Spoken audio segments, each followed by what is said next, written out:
Imagine this, the most powerful man in the kingdom, a king whose word can condemn or exalt, fixes his eyes on you across a glittering hall. 1,000 courtiers bow before him. The queen sits draped in majesty. But in that instant, his glance lingers on you and everything changes. You are no longer just a lady-in-waiting or a passing beauty. You are marked, chosen, drawn into a role both envied and despised. The royal mistress. To some, it looks like glory. To others, it reeks of sin. But you will soon learn the truth. It is a life of silks, lined with daggers, a crownless power haunted by peril. One kiss can lift you above nobles. One rumor can send you to ruin. And yet, you cannot look away. This is the dark, glittering fate of being a king's chosen woman. But before we step deeper into this dangerous journey, tell me, where are you listening from tonight? Is it late at night, your room lit only by a small lamp, or perhaps early morning as the world outside still sleeps? Let me know in the comments. And while you're here, remember to subscribe to Whispers of History, where we uncover the untold, the forbidden, and the hidden corners of the past. Together, we step into stories that kings tried to bury and priests tried to silence. So settle in, let the world outside fade, and prepare yourself for a tale as intoxicating as it is perilous. Because tonight, you are about to live the secret life of a royal mistress. Now, imagine walking through the palace, past rows of bowing servants and watchful courtiers. You feel their eyes pierce your skin, weighing your every step. They whisper your name behind jeweled fans, calling you ambitious, sinful, dangerous. Yet they cannot deny the truth. The king favors you. His glance is your shield, his touch your currency. Every gift he sends, a necklace, a gown, a chamber filled with perfumes from distant land zone, deepens your entanglement. But gifts are not love, they are chains of silk, for each one reminds you that your place, your very survival, depends on his affection. Imagine lying awake at night, the palace quiet, the flicker of candles casting long shadows, and wondering, is tomorrow the day his heart turns cold? For a mistress, the line between power and destruction is as thin as the veil you wear to court.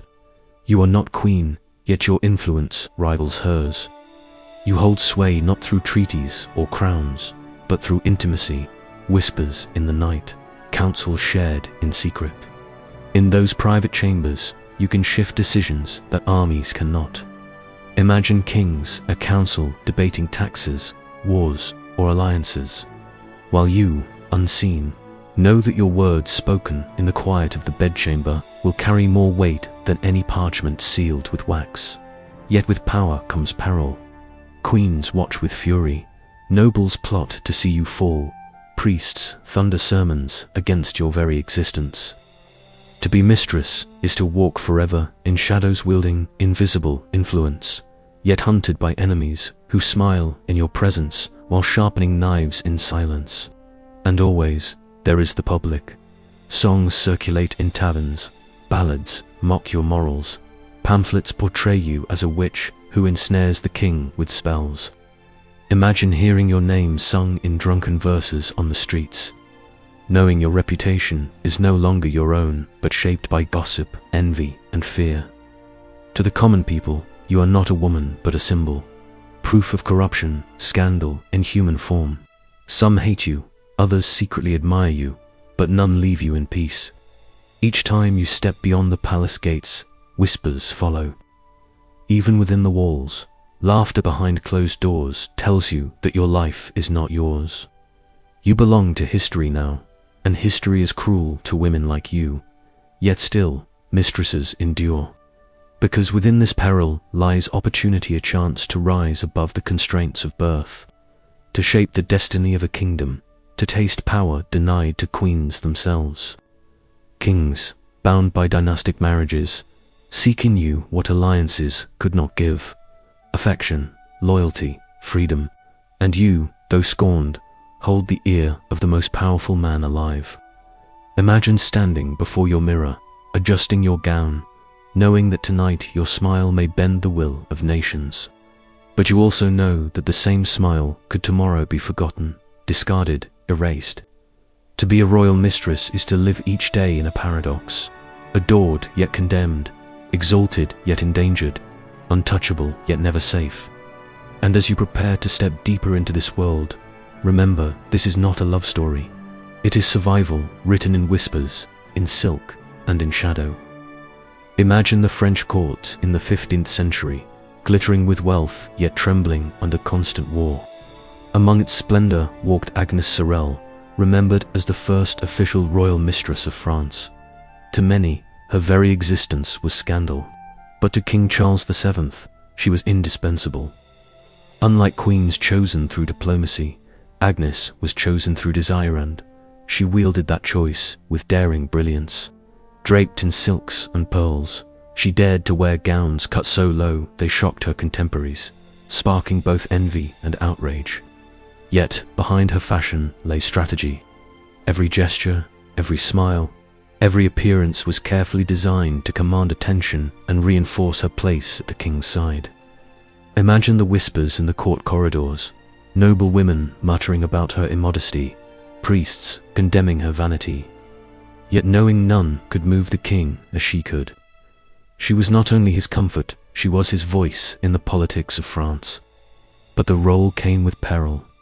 As Charles's mistress, Agnes was showered with estates, jewels, and influence. She secured titles for allies, placed loyal men in positions of power, and even shaped royal decisions. Yet every privilege made her a target. Rivals called her a temptress, a usurper who bent the king to her will.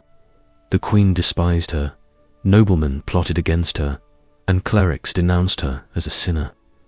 Imagine being Agnes, standing in her chamber filled with gifts of luxury, while knowing each gift was also a dagger pointed at her back. The court adored her beauty but feared her power. For in the eyes of many, a mistress who could sway a king was more dangerous than any general commanding an army. And so, every triumph carried the shadow of treachery, every embrace the risk of betrayal. Agnes lived in glory, but her enemies sharpened their knives in silence. Her sudden death at the age of only 28 shocked the kingdom. Officially, it was said she died from dysentery, but rumors spread like wildfire. Some whispered she had been poisoned by jealous rivals. Others claimed her beauty and influence had drawn down divine punishment. Imagine the terror of standing by her bedside, watching her fade, while courtiers outside whispered that the king's mistress had flown too close to the sun. For Charles, her loss was devastating. He buried her in a lavish tomb, granting her honors rarely given to anyone outside royalty. Yet for the court, her death was a warning. To be mistress was to walk in brilliance, yes, but brilliance that burned quickly, leaving only ashes. Agnes Sorel's story became legend, reminder that favor with a king could elevate a woman higher than queens, but could also drag her into the depths of scandal, suspicion, and premature death.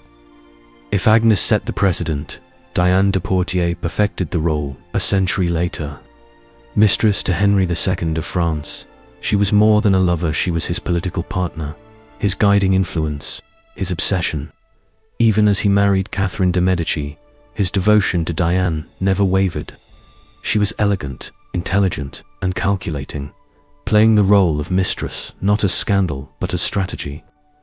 Imagine her walking through the French court, her beauty untouched by age, her grace commanding respect even from rivals. Unlike others, she cultivated an image of wisdom and restraint, winning not only Henry's heart but also his trust. She managed his correspondence, guided his policies, and became the true power behind the throne. Courtiers bowed before Catherine as queen, but they whispered that the real queen of France was Diane. Her survival, unlike Agnes's, lay in discipline, subtlety, and the art of never overreaching her hand. But even Diane's brilliance carried dangers. Catherine de Medici, humiliated by her husband's devotion to another woman, bided her time in silence. Imagine the tension of sharing court with the queen, knowing she despised you, waiting for the day when her vengeance would fall. When Henry died suddenly in a jousting accident, Diane's world collapsed overnight. Stripped of power, forced into exile, she lived out her final years away from the court she once ruled in all but name. Her fate revealed the fragile nature of a mistress's power. Secure only while the king lived, shattered the moment he was gone. The silks, jewels, and castles remained, but the influence dissolved like mist. For Diane, the loss of Henry meant the loss of everything. And so her story, too, became a warning. A mistress may rule beside a king, but she is nothing without him. These early mistresses Agnes and Diane show us both the brilliance and the fragility of the role. They reveal how women could shape the destiny of kingdoms, how they could wield influence rivaling ministers and generals, and yet remain bound by dependence on a single man's affection. Imagine yourself in their place, basking in glory one day, shivering in exile the next. It was a life of contradictions, empowered yet powerless, exalted yet despised, visible yet forever shadowed. Their stories echo through history, not as tales of romance, but as lessons in survival, ambition, and the peril of standing too close to the fire of power. And as you follow their footsteps, remember this is only the beginning. For across Europe, royal mistresses rose and fell, each one leaving behind whispers that still haunt the halls of history. If France polished the art of the mistress, England turned it into open scandal. The Tudor court was a place where love, politics, and blood were woven together, and mistresses often stood at the very heart of the storm. Imagine the glittering court of Henry VIII, where whispers carried as much weight as swords, and beauty could decide the fate of nations. At first, Henry's mistresses were private affairs, fleeting passions hidden from public eyes. But then came a woman who would change history forever, Anne Boleyn. She began as a lady-in-waiting, sharp-tongued and quick-witted, refusing to surrender easily. Unlike others, she denied the king's advances, making him chase, making him wait. Imagine the audacity, saying no to the most powerful man in England. That refusal only sharpened his obsession. And from that obsession came the breaking of a kingdom, the English Reformation itself, all sparked by the role of mistress. Anne's rise shows the perilous tightrope every mistress walked. For years, she resisted Henry's bed, demanding not gifts or titles, but marriage itself. He became consumed, discarding his queen, Catherine of Aragon, defying the Pope, and plunging England into religious upheaval. Imagine being Anne, watching as kingdoms split and monasteries burned, all because you dared to hold the king at a distance. When she finally became queen, she was not elevated above the dangers of mistresshood. She simply inherited new enemies. Courtiers who had once whispered against her, now plotted openly. Her failure to bear a son sealed her fate. Within 3 years, she was dragged to the Tower, accused of adultery and treason, and executed with a single stroke of the sword. Anne's story proved a bitter truth. To be a royal mistress was to wield immense power, but power that could turn to ashes the moment fortune shifted. But Henry did not stop with Anne. Jane Seymour, Catherine Howard, and countless others passed through his embrace, each carrying the same risks, each caught between desire and destruction. Catherine Howard, barely more than a girl, rose quickly to Henry's side, showered with jewels and promises. Yet her downfall came even faster, accused of infidelity and executed before she was 20. Imagine her fear, standing in the Tower, hearing the echo of Anne Boleyn's fate, knowing that the crown's love was never protection but a blade. For Henry's mistresses and wives alike, the line between pleasure and peril was invisible. To be desired by a king was to dance with death itself, for his love could not save you from his wrath. In the Tudor world, beauty was a blessing, but it was also a curse that ended at the scaffold. After the Tudors came the Stuarts, and with them, the role of mistress became almost institutionalized. Kings like Charles II openly kept mistresses, granting them estates, titles, and influence without shame. Barbara Villiers, perhaps his most infamous, ruled the court with her beauty and arrogance. She bore him multiple children and flaunted her position so boldly that even Parliament complained of her extravagance.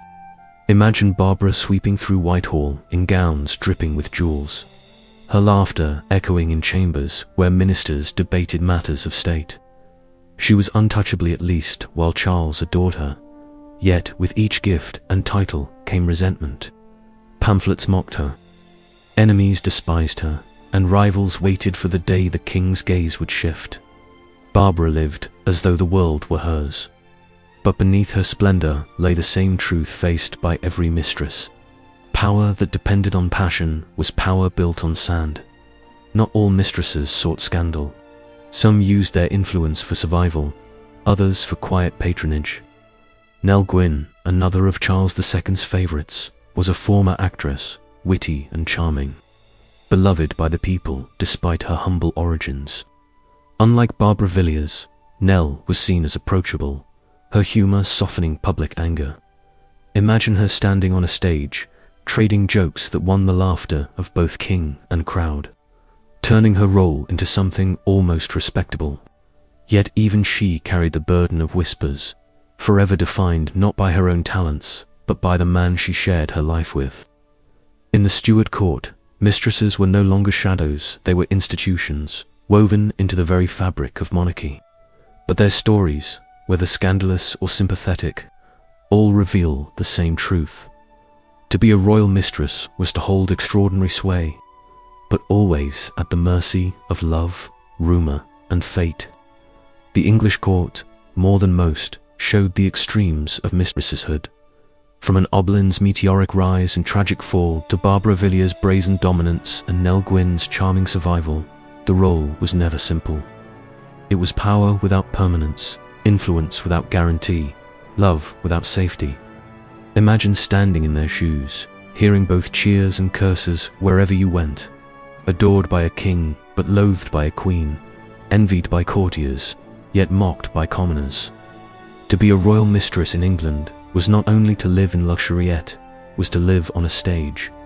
Your every gesture watched, your every word twisted, your every breath a gamble. And as you walk through the shadows of Whitehall and Hampton Court, the echoes remain. Laughter, weeping, whispers of women who dared to be loved by kings, and who paid for it with everything.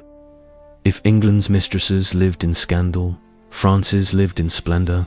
At Versailles, under Louis XIV as Sun King, the role of mistress became not just tolerated, but institutionalized, woven into the very glitter of his magnificent court.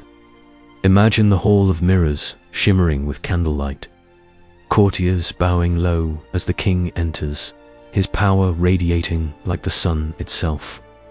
Beside him walks not the queen, but his mistress Louise de la Chaille, gentle and pious. She never wanted the role, yet she could not refuse the affection of the most powerful monarch in Europe. To the world, it looked like triumph.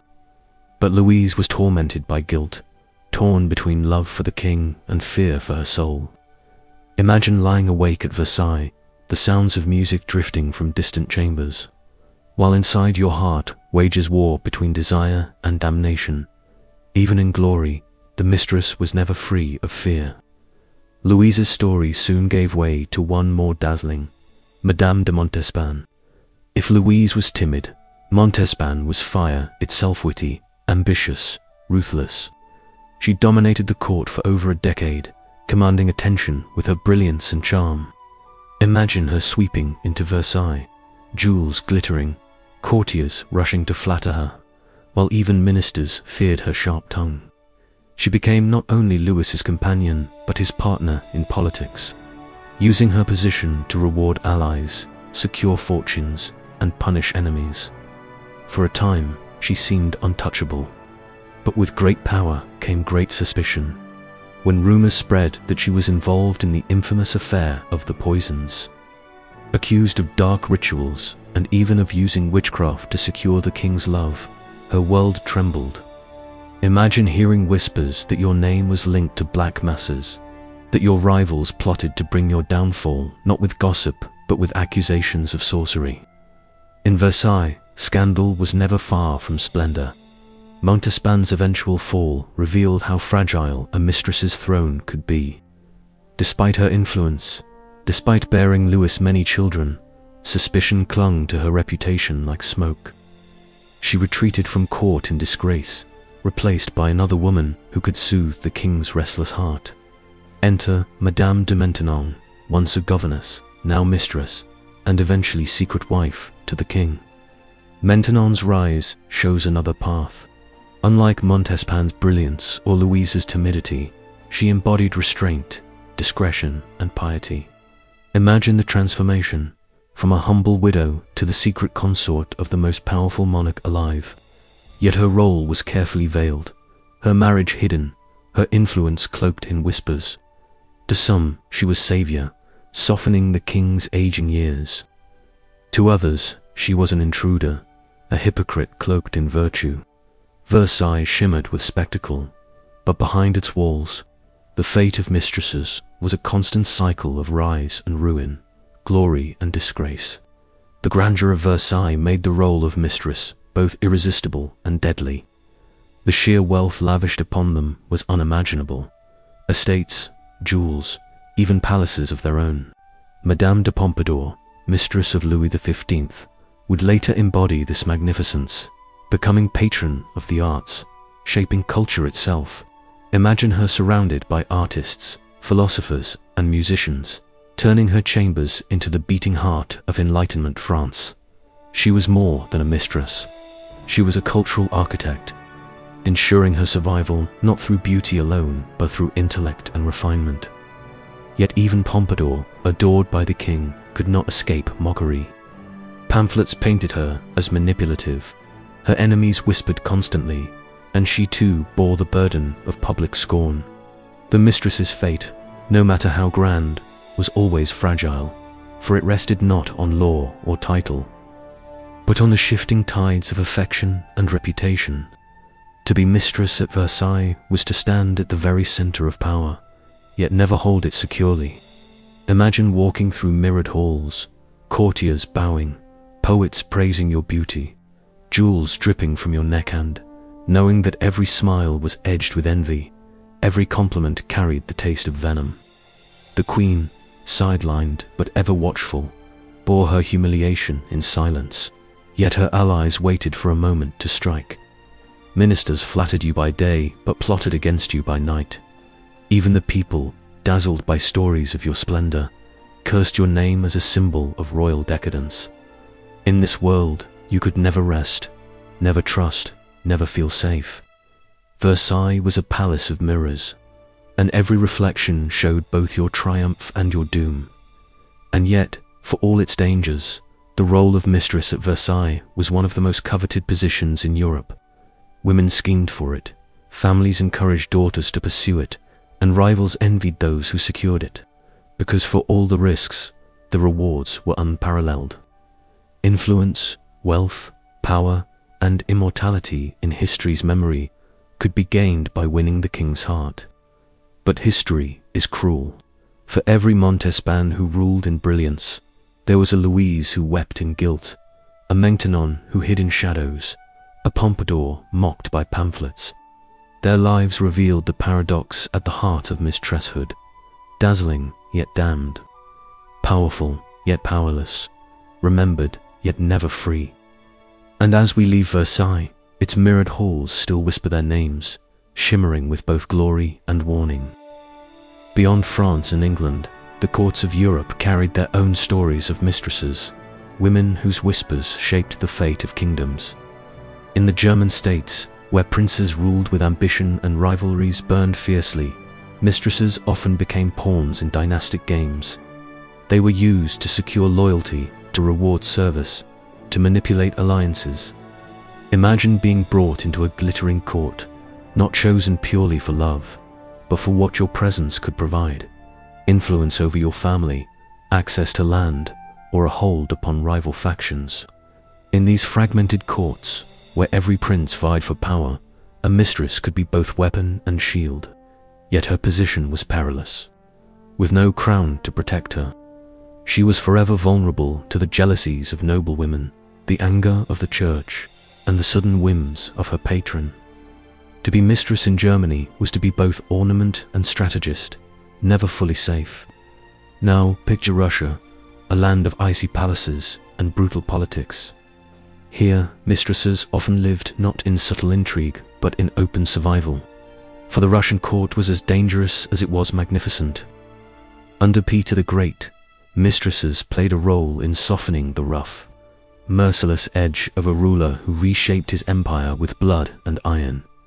Yet the greatest story came later, in the age of the empresses. Catherine the Great herself began not as a mistress, but she understood the role deeply surrounding herself with favorites, men who were both companions and instruments of her rule. Imagine the reversal. In Russia, mistresses and favorites could be male or female, tools of survival in a court where affection was as much about strategy as about desire. For women bound to kings and czars, the role was even more dangerous, for failure did not mean exile alone, could mean the cold silence of execution. In the glittering palaces of Vienna, the Habsburg court told yet another version of the story.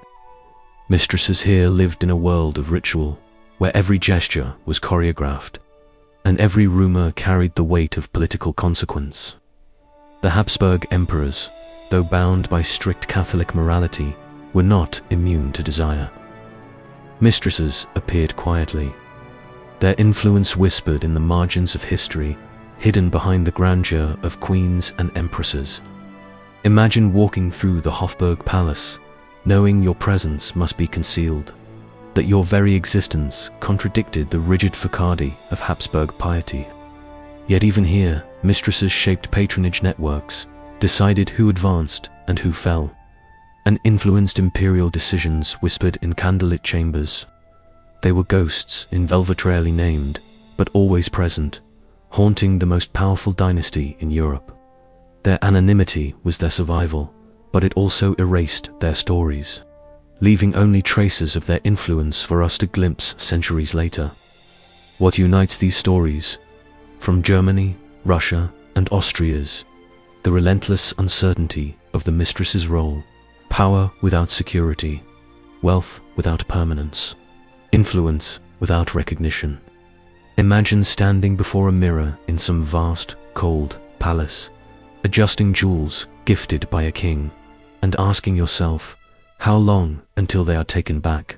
For no matter how dazzling the present, the future always hung like a blade. Mistresses could be abandoned for newer beauties, discarded when politics shifted, or destroyed when enemies grew bold. Unlike queens, they had no dynastic shield. Unlike ministers, they had no official office. Their only protection was affection, and affection was the most fickle defense of all. To be a mistress was to gamble daily with destiny, knowing the odds were rarely in your favor. Yet still, women stepped into the role, drawn by its dangerous promise of power, prestige, and the intoxicating closeness to a throne. But amid the dangers, there were rare instances of survival, even triumph. Some mistresses maneuvered so carefully, so skillfully, that they left behind not only scandal but legacy. Imagine a woman who entered court with nothing, only to emerge decades later with estates, titles, and children secured in noble lineages. These survivors understood the game better than their rivals. They flattered when necessary, retreated when prudent, and influenced quietly rather than brazenly. Their names may not shine as brightly in history, but their strategies reveal the truth. The most successful mistresses were not the most beautiful, but the most careful. They knew when to speak, when to remain silent, when to guide the king, and when to let him believe he acted alone. In this delicate dance, survival was not won by passion alone, but by patience, restraint, and an unyielding awareness of danger lurking in every shadow. And so, across Europe, the story repeats. Women elevated beyond their birth, yet chained by their roles. Voices that swayed kings, yet silenced by scandal. Lives lived in splendor, yet haunted by fear. Imagine standing in their place, walking through marble halls, every eye fixed on you, every word weighed, every smile scrutinized. To be mistress was to embody contradiction itself, that once adored and despised, powerful yet powerless, exalted yet condemned. Germany's ornaments, Russia's survivors, Austria's ghosts all lived the same truth. Their influence was undeniable, their presence unforgettable, and yet their security non-existent. And as their stories echo through history, they remind us that beneath every crown lay shadows, and within those shadows, the whispers of mistresses who shaped empires while forever standing at the edge of ruin. By the 18th century, the role of mistress was no longer a shadowy secret, had become a stage, a spectacle woven into the very theatre of monarchy. Nowhere was this clearer than at the French court of Louis XV, where mistresses were not merely companions, but institutions. The most famous of them all, Madame de Pompadour, rose from relatively humble beginnings to become the king's official mistress and one of the most influential women in Europe. Imagine her arrival at Versailles, her beauty capturing the king, her wit disarming rivals, her intelligence dazzling courtiers. But Pompadour's power did not rest only in charm. She cultivated influence through culture, becoming a patron of the arts, commissioning architecture, supporting philosophers of the Enlightenment. Imagine entering her salon, where painters, playwrights, and thinkers gathered, shaping France's intellectual life. To some, she was muse and benefactor. To others, manipulator and parasite. Either way, her legacy could not be ignored. But her survival was not guaranteed by beauty alone.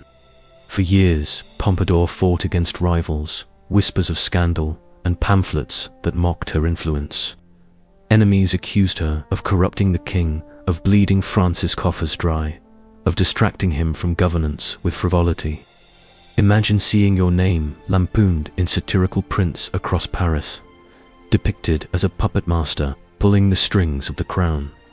Yet Pompadour endured. She understood the rules of mistresshood better than most. Beauty fades, but influence can be preserved through intelligence, loyalty, and adaptability. When her physical relationship with Louis waned, she reinvented herself as his confidant and advisor, maintaining her place in his heart and his court until her death. Her story revealed a new truth. A mistress could secure power not only through passion, but through wit, diplomacy, and the careful crafting of legacy. If Pompadour embodied refinement, her successor Madame du Barry embodied scandal. A woman of humble origins, once a courtesan, she became Louis XV's final mistress, her beauty captivating him in his declining years. But unlike Pompadour, du Barry never sought to cloak her influence in culture or intellect. She flaunted her position, sparking fury among nobles who saw her as an unworthy intruder. Imagine her walking through Versailles, dripping in jewels, courtiers bowing reluctantly, their smiles thin with contempt. She was adored by the king, but despised by the court, and when Louis died, her protection vanished. Banished from Versailles, later imprisoned during the French Revolution. She was dragged to the guillotine in 1793, begging for her life. Her fate revealed the danger of mistresshood in an age where monarchy itself crumbled. Without the crown, a mistress became nothing but a scapegoat, her luxury transformed into evidence of corruption. The Enlightenment age mistresses reveal how the role evolved.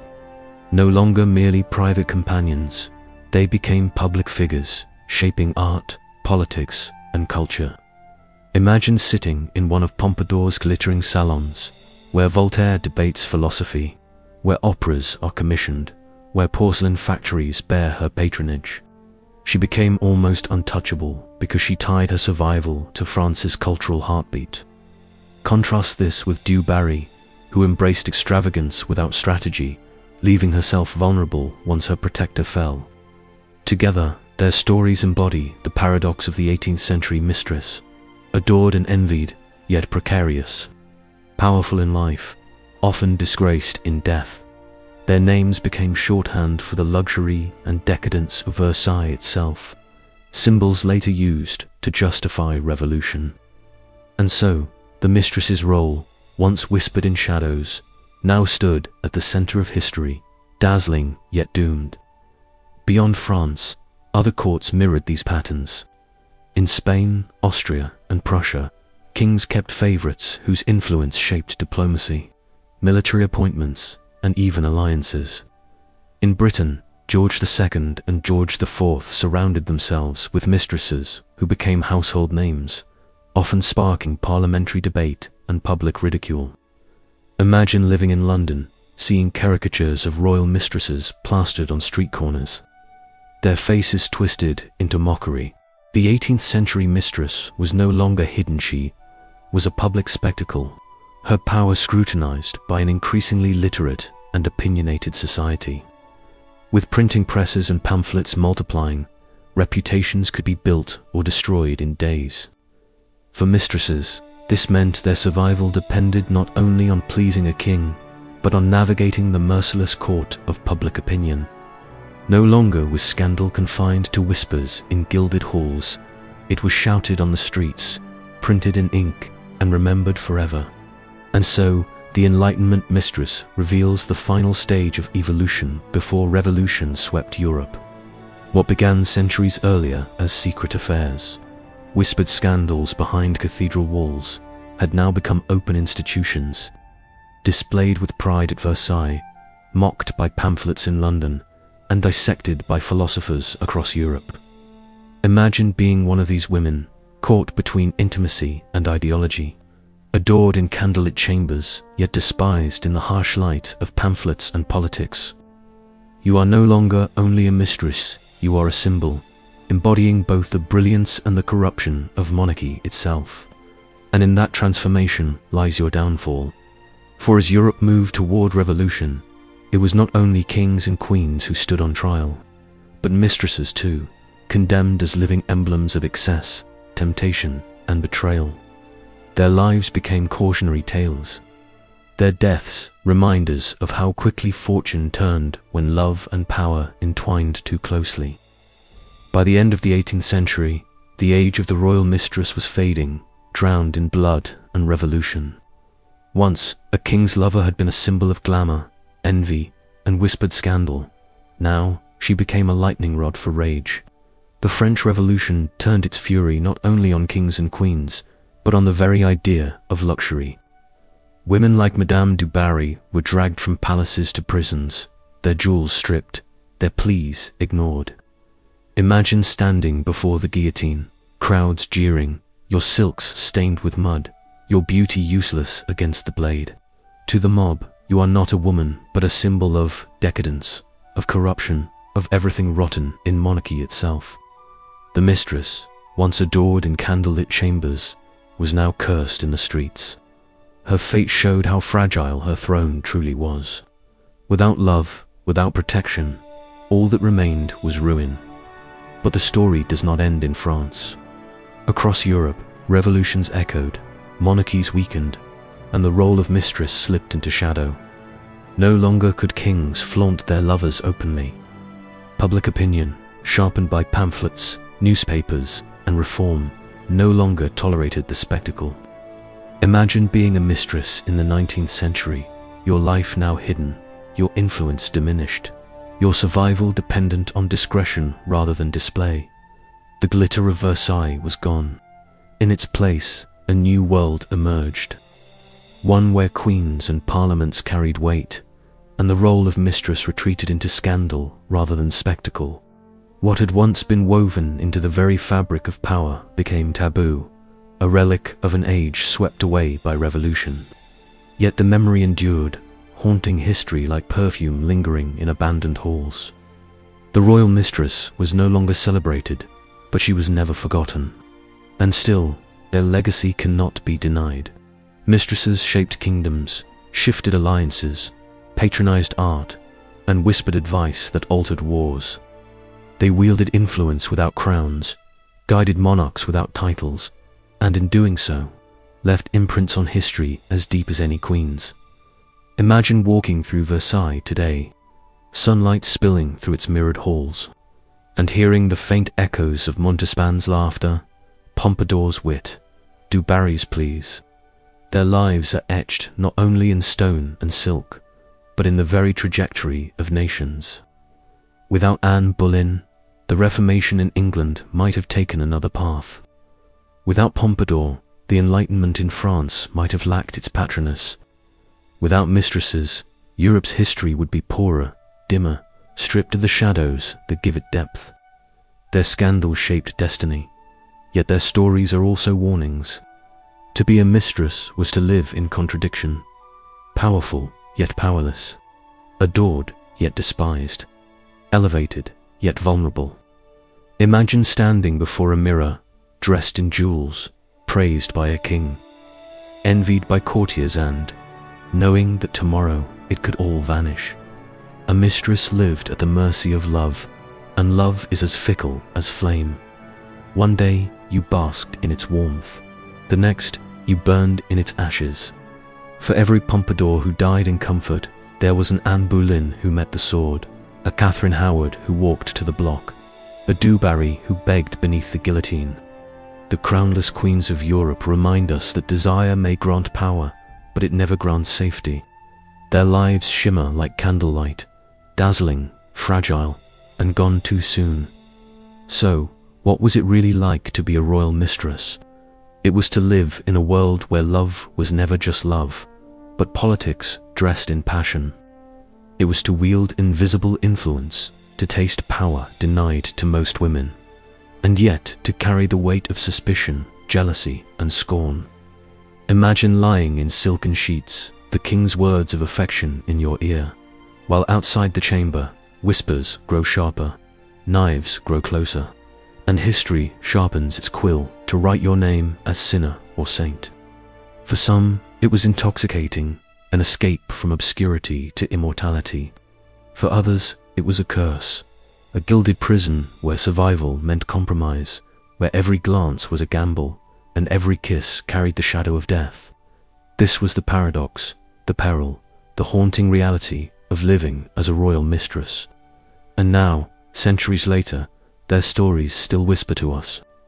Not from thrones, not from monuments, but from the spaces in between the silences of history, the shadows of palaces, the echoes of chambers where desire and danger met.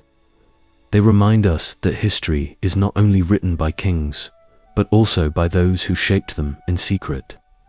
To be a royal mistress was to walk forever on a knife's edge, glittering in splendor while haunted by peril. And as you close your eyes tonight, imagine yourself in their place, envied by all, condemned by many, adored by one, and remembered forever. Their voices call across time, weaving a story both dazzling and tragic, because to be mistress was never simply to be loved. It was to live history itself, whispered, forbidden, and unforgettable.